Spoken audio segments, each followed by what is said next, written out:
आलमपुर नामक गांव में एक गरीब किसान रहता था। वो बड़ी मेहनत करके अपने खेत में फसल उगाता था। उसका नाम था किट्टू। उसको एक पत्नी और बच्चे भी थे। वो लोग अपने खेत के बाजू में ही झोपड़ी बनाकर झोपड़ी में रहते थे। किट्टू के पिताजी ने बहुत सारा कर्जा करके रखा था। उसे चुकाने के लिए किट्टू बहुत मेहनत करता था और परेशान भी रहता था। फसल में जो भी उगाया उसको बाजार में बेचकर घर आता था। वो देख कर्जा देने वाले तुरंत आ जाते थे। उनको पैसे देने के बाद हाथों में नहीं के बराबर पैसा रहता था। वो देख पत्नी, क्या है जी, इतनी मेहनत करके कमाया पैसा ब्याज में ही चला गया। अब इतने पैसे में अपना घर कैसे चलेगा? ये कर्जा कब खत्म होगा जी? किट्टू, हारे मेरे पिताजी की किए सो गलती की सजा अपन लोग भुगत रहे हैं। उन्हें जो शौक पाल रखे थे उसमें अपनी जमीन जायदाद चली गई और कर्जा अपने ऊपर डालकर चले गए आराम से, कहकर दुखी होते हैं।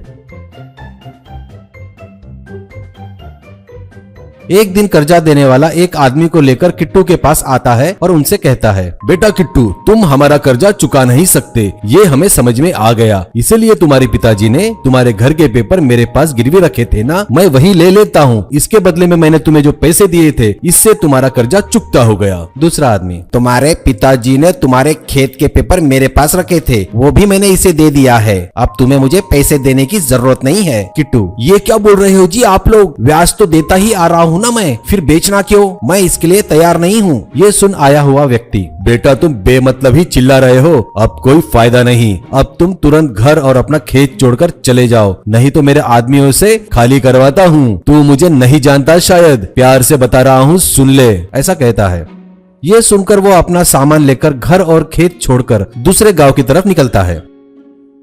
बीच में जंगल पड़ता है, वहाँ उन्हें अंधेरा हो जाता है। वहाँ कुछ फल तोड़कर खाकर भूख मिटाते हैं और वहीं पर सो जाते हैं। वहाँ ठंड बहुत ज्यादा होने की वजह से सभी कांपने लगते हैं।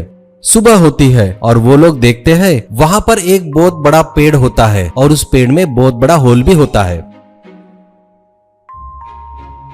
वो लोग अंदर जाकर देखते हैं तो उन्हें वो बड़ा पसंद आता है। किट्टू अपनी पत्नी से कहता है, अपन पड़ोस के गांव में जाकर काम करने से अच्छा है यहीं रहकर जंगल में मिलने वाले जंगली कंद और शहद जमा करके बेचते हैं तो पैसा अच्छा आएगा। पत्नी, सही बोल रहे हो जी, वहाँ जाकर काम करने से तो अच्छा है यही थोड़ी मेहनत करेंगे तो अच्छा रहेगा।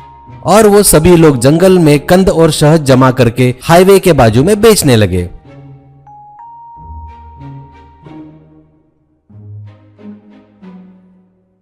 उस पेड़ घर में रहकर बाहर खाना बना के खाते थे और पेड़ के अंदर जाकर सोने लगे।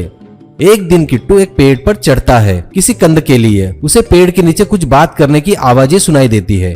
नीचे कुछ चोर लोग बातें करते रहते हैं। उसका नाम था नायक। सब लोग ध्यान से सुनो, मुझे लगता है अपना ठिकाना पुलिस को पता चल गया है, इसलिए हमें दूसरा ठिकाना ढूंढना पड़ेगा। अगर किसी को कोई अच्छा ठिकाना पता हो तो बताओ, अपना और अपने लोगों का चोरी का माल लेकर वहाँ चलेंगे। इसमें से एक बंदा बोलता है, मैंने यहाँ से कुछ दूर पर एक बहुत बड़ा पेड़ देखा है, उसमें एक बहुत बड़ा होल है, मुझे लगता है वो अपने लिए ठीक रहेगा, ऐसा कहता है। नायक, ऐसा है क्या? लेकिन बरोबर देखा ना, वहाँ कोई रहता तो नहीं ना? नहीं भाई, वहाँ कोई नहीं रहता, खाली है वो जगह, उसे देख के भी बहुत दिन हो गए, एक बार मैं जाके चेक करके आता हूँ। ऐसा बोलकर वो सभी लोग वहाँ से चले जाते हैं। उसके जाने के बाद पिट्टू पेड़ पर से ही कूदता है और घर की तरफ तेजी से भागने लगता है और घर जाकर सबसे कहता है, मैं जैसा बोलूंगा वैसा ही करो, ठीक है, ऐसा कहता है।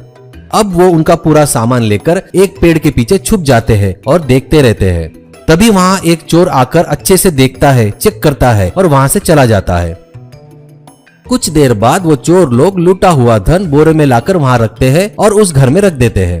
ये सब किट्टू और पूरे लोग छुपके से देख रहे थे। सामान रखकर चोर वहाँ से चले गए।